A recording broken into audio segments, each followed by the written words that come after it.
இவங்க பேர் வேணி. இவங்க நிறைய வடைகளை செஞ்சு ஊர் ஊராக போய் விற்பாங்க. அந்த வடைகள் எல்லாம் ரொம்ப சூப்பராகவும் இருக்கும். இவங்க செய்கிற வடையை சாப்பிட ஜனங்க கியூவில் நின்று எல்லா வடைகளையும் வாங்கிட்டு போய் சாப்பிடுவாங்க. அமுலு, இந்த பழங்களெல்லாம் சாப்பிட்டு நாக்கு செத்து போச்சு. நீ போய் யாரோ வேணியா வடை சூப்பராக சுடுவாங்களாம், அவங்கள்ட்ட போய் திருடிட்டு வா. ஆமாங்க, எனக்கும் நாக்கு செத்து போச்சு. அந்த வேணி செய்கிற வடையை எடுத்துகிட்டு வந்து நம்ம சாப்பிட்ணுங்க. சரிங்களா, நான் போய் எடுத்துகிட்டு வரேன், நீங்கள் காத்துருங்க.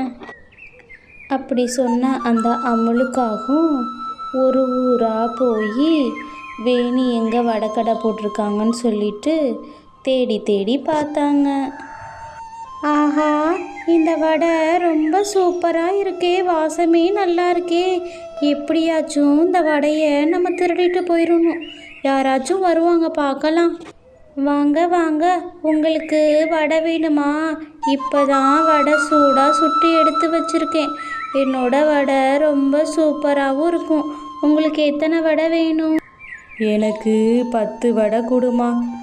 இந்த காசை எடுத்துட்டு மீதி சில்லறையை கொடுங்க. அந்த நேரத்தில் அந்த அமுலுக்காகவும் அவங்க பேசிக்கிட்டு இருக்கப்பயே வடையை எடுத்துட்டு ஓடியாந்துருச்சு. கூடவே நம்ம அமுலும் பின்னாடியே வேகமாக வந்துட்டாங்க. அந்த காகத்தை என்னோட செல்ல காகமே, நீ பார்க்க ரொம்ப அழகாக இருக்க. எனக்கு வடையெல்லாம் வேணாம். உன் குரலால் ஒரு பாட்டு பாடு பார்க்கலாம்.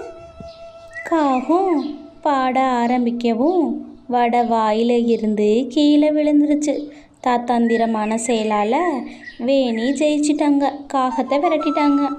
என்னங்க, வேணி தந்திரமான பேச்சால் வடைய வாங்கிக்கிட்டா. நான் திருடுறது ரொம்ப தப்பு.